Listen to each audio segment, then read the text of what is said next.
morning. My name is Alicia Edmond, Head of Public Policy for the Evangelical Alliance. And in today's update, I will give an overview of the committee stage and the first 2 days' debate to the Terminally Ill Adults End of Life Bill. The bill had its second reading on the Friday, the 12th of September, where 180 peers spoke to both the principle of assisted suicide and the details within this bill. Many expressing concerns that the bill in its current form was too broad and would have unintended consequences for many in England and Wales who are dependent on health and social care for ongoing support and treatment.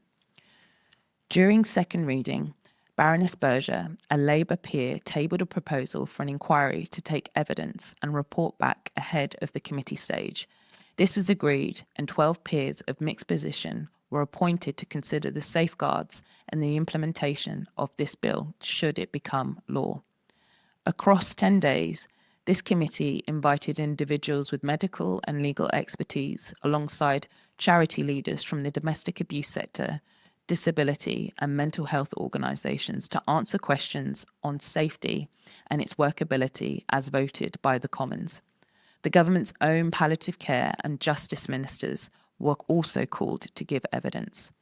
This committee reported back on the 11th of November, and in this video description we provide a link to the report. So, we've had 2 days of committee. The first day was on Friday the 14th of November and the second on the 21st of November. The role of the Lords is to provide line-by-line scrutiny of every clause, schedule, discuss on amendments proposed and to vote. By the first day of committee, 957 amendments were tabled. At time of this recording, amendments exceed 1,000 and are likely to be added to. Kim Leadbeater, Labour MP who introduced this private member's bill in the Commons, has accused peers of trying to frustrate the bill's passage into law, but that is not the case.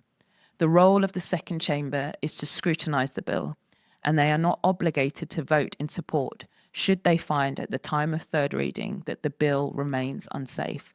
This is a private member's bill and was not a manifesto commitment of this government nor any political party at the 2024 election. If anything, the sheer volume of amendments are peers taking into consideration the evidence from the Royal College of Psychiatry, mental health charities and disability groups who remain concerned that the issue of coercion and pressure and the strain on the health and social care service is such that many would be harmed by legalising assisted suicide. The first 2 days of committee have been spent on just page 1 of this bill, over 10 hours worth of debate discussing amendments, wanting to tackle groups and individuals at risk of coercion and undue pressure.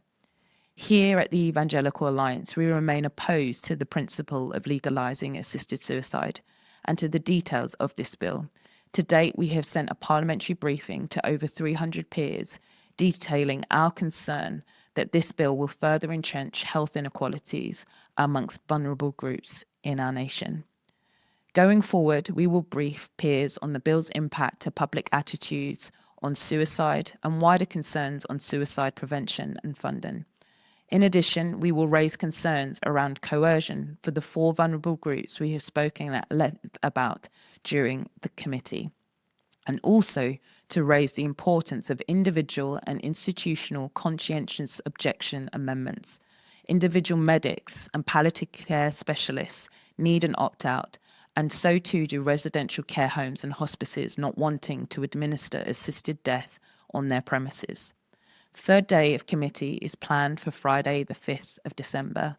Please pray for peers speaking out on the harms of this bill and for us as the advocacy team as we seek to speak life and encourage parliamentarians to reform and invest in end-of-life services and support that provides hope, love and care to those nearing the end of their life.